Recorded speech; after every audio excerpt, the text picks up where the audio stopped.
Yes, one of our aircraft today is embarking in RFA Argus, and we regularly send units to the region to support the British overseas territories, normally for hurricane relief between June and November time. I think there'll be a lot of unknowns, but given our experience when we do hurricane relief, a lot of our work will be to reassure and assist the local authorities in the overseas territories.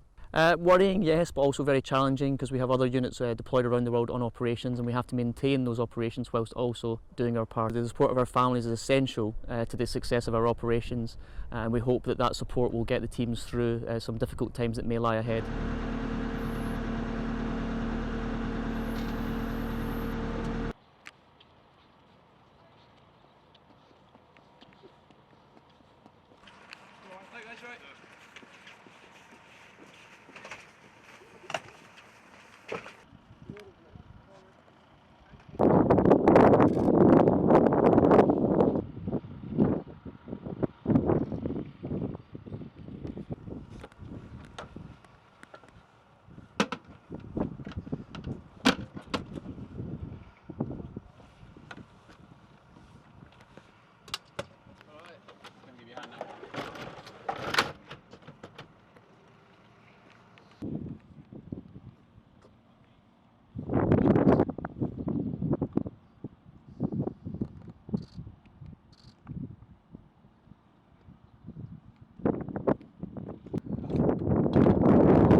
Yeah, so it's a multi-role aircraft.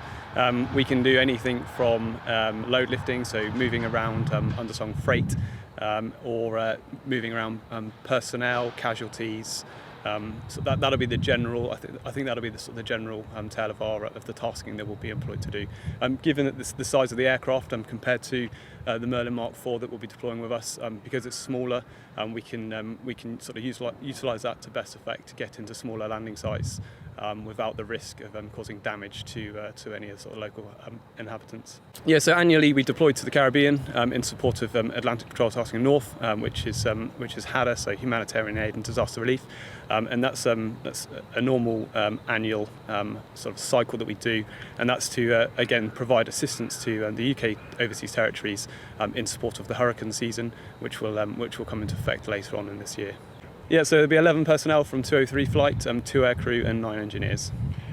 Yeah, I think it's mixed emotions really. You know, we're leaving the UK in kind of unprecedented times.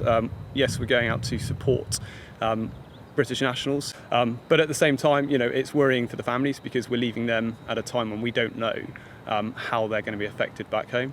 But you know, this is what we train to do, and we just have to sort of get on and try and put those thoughts behind us.